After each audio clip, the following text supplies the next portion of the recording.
Halo teman-teman, balik lagi di Lady Magnifica Tell Stories. Kita hidup di dunia yang penuh ketidakpastian. Kita selalu bertanya-tanya tentang hal yang belum terjadi, tentang cinta, karir, jodoh, keberuntungan, atau bahkan bencana yang mungkin menimpa.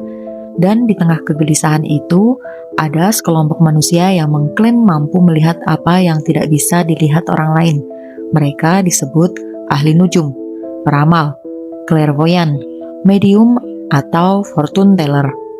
Sebagian orang menyebut mereka penipu, sebagian lagi menyebut mereka anugerah. Tapi pertanyaan besarnya tetap sama, apakah mereka benar-benar bisa melihat masa depan? Dalam video ini, kita akan membongkar misteri itu. Kita akan menyentuh sejarah gelap mereka, kemampuan yang diklaim, sampai eksperimen modern yang pernah menguji mereka.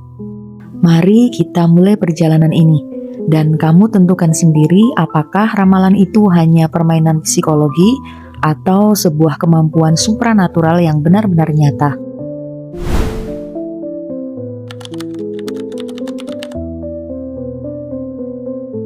Profesi ahli nujum menjadi salah satu profesi yang tertua di dunia. Di Mesir kuno, para peramal berdiri di sisi para Firaun, membaca gerak bintang dan arah angin seolah-olah dewa sendiri yang membisikkan sesuatu ke telinga mereka. Mereka dianggap begitu sakral, sampai-sampai satu kata dari mulut mereka dapat menentukan keputusan perang, pertanian, bahkan nasib kerajaan. Di Babilonia, para ahli nujum mencatat gerhana, pergerakan bintang, dan pola alam dalam ribuan tablet tanah liat. Mereka percaya setiap kejadian punya gema di dunia supranatural. Bahkan posisi Venus bisa menjadi tanda kehancuran sebuah kota, atau ledakan supernova adalah lahirnya seorang raja baru. Tak ada yang berani meremehkan mereka karena setiap prediksi mereka menjadi pedoman untuk bertahan hidup. Lalu di Yunani kuno, Delphi menjadi pusat dari segala kebingungan manusia. Orang-orang dari berbagai penjuru dunia rela berjalan berminggu-minggu hanya untuk bertanya pada sang orakel. Yang mereka tanyakan seputar apakah pernikahan mereka akan bahagia, apakah perang harus dilanjutkan, atau apakah kematian sudah menunggu di tikungan. Nah, ribuan tahun kemudian zaman berubah, tapi kebutuhan manusia tetap sama. Mereka ingin tahu apa yang menanti di masa depan. Dan disinilah para peramal tetap bertahan. Kadang mereka muncul dalam bentuk pendeta, pendongeng, tabib, atau dukun desa. Kadang mereka berdandan glamor di kota besar, duduk di balik meja yang dilapisi kain beludru merah, menyalakan lilin, dan bermain kartu tarot. Tapi tugas mereka, mau dianggap mulia atau menipu, tetap sama, menjawab apa yang tidak bisa dijawab manusia lain. Sejarah panjang ini menunjukkan satu hal, kebutuhan akan ramalan bukan hal kecil, itu adalah bagian dari diri manusia, dan karena itu dunia ahli nujum tidak pernah benar-benar padam.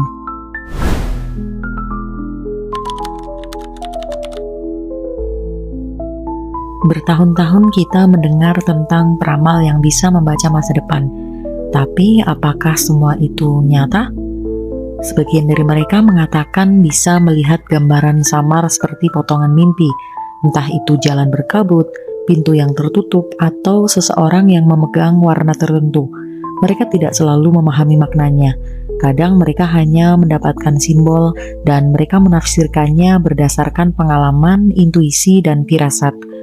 Ada pula yang mengaku memiliki indera keenam, mampu melihat sesuatu yang tidak kasat mata, seperti aliran energi seseorang, aura, atau bayangan masa lalu yang tertinggal di sebuah tempat. Mereka tidak merasa istimewa, justru banyak di antara mereka merasa kemampuan itu beban yang menguras tenaga. Sebagian peramal lain mengandalkan alat, kartu tarot, bola kristal, tulang belulang, atau huruf I Ching. Bukan karena alat itu punya kekuatan magis, tapi karena mereka percaya simbol membantu membuka koneksi antara pikiran mereka dan sesuatu yang lebih besar. Namun ada kelompok peramal yang lebih misterius. Mereka tidak memakai alat apapun. Mereka hanya menatap mata seseorang dan seolah bisa merasakan gelombang pikiran yang tersembunyi. Mereka menyebut dirinya clairvoyant, atau orang yang bisa melihat dengan jelas. Apakah mereka benar-benar melihat masa depan? Atau mereka hanya membaca bahasa tubuh manusia dengan sangat halus? Beberapa peramal profesional mengakui kemampuan mereka bukan datang secara tiba-tiba. Mereka melatihnya bertahun-tahun. Ada yang bermeditasi setiap hari, membangun kepekaan terhadap perubahan kecil pada wajah atau gestur seseorang. Ada juga yang belajar psikologi mikro, memahami kebiasaan manusia, pola stres, ketakutan, dan harapan. Tapi ada juga yang mengaku sejak kecil sudah mengalami hal-hal aneh. Misalnya, tahu seseorang akan jatuh sakit sebelum hal itu terjadi, atau bermimpi melihat kejadian yang kemudian terjadi persis sama. Fenomena seperti ini membuat dunia peramal berada di antara dua dunia, sains yang meragukan mereka dan masyarakat yang tetap percaya. Kalau begitu, bagaimana kita menilai kemampuan mereka? Apakah semua peramal itu nyata, atau hanya sebagian kecil saja yang benar-benar punya sesuatu yang berbeda? Untuk menjawab itu, kita harus melihat apa yang pernah dilakukan dunia modern untuk menguji mereka.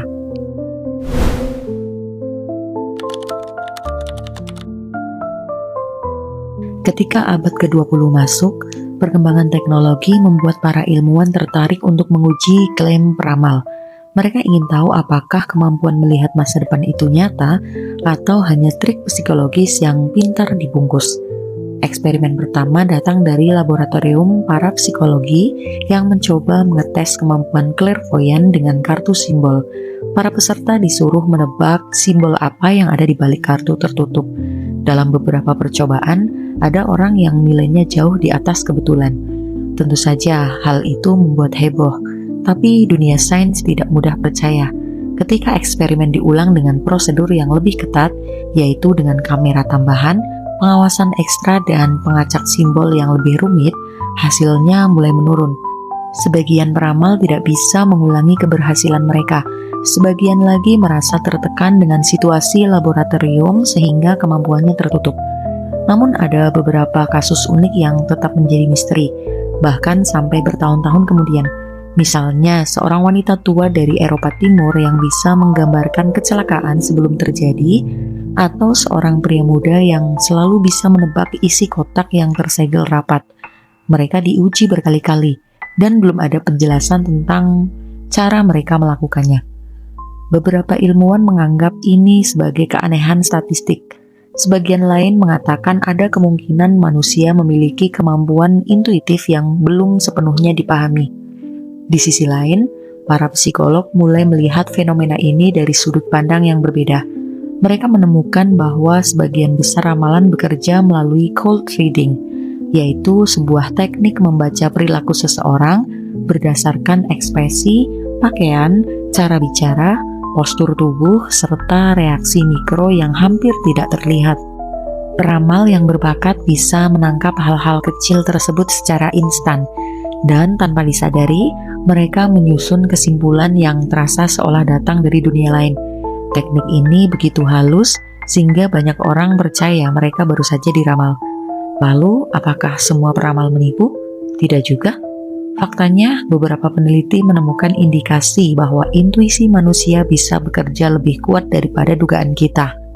Ada penelitian yang menunjukkan detak jantung seseorang bisa meningkat beberapa detik sebelum gambar menegangkan ditampilkan di layar, seolah tubuh kita punya cara membaca sinyal sebelum kesadaran kita sempat memprosesnya. Apakah fenomena semacam ini berkaitan dengan apa yang para peramal rasakan? Belum ada jawaban pasti, tapi pintu kemungkinannya belum benar-benar tertutup. Hingga kini, dunia peramal tetap berada di batas antara dua dunia. Dunia yang ingin bukti dan dunia yang ingin keajaiban. Sebagian orang akan tetap membenci mereka dan menganggap mereka manipulatif. Sebagian lagi akan tetap mendatangi mereka saat hidup terasa buntu. Dan tak peduli seberapa jauh teknologi berkembang, kebutuhan manusia untuk memahami masa depan tidak akan hilang. Pada akhirnya, hanya satu hal yang bisa disepakati. Manusia selalu mencari cahaya di balik kabut. Kadang cahaya itu adalah harapan, kadang ketakutan, dan kadang suara dari seseorang yang mengaku bisa melihat apa yang menunggu di depan sana. Dan apakah peramal benar-benar memegang kunci masa depan? Itu masih menjadi misteri. Misteri yang mungkin tidak pernah sepenuhnya terpecahkan. Aku Lady Magnifica, sampai jumpa lagi di video-video selanjutnya.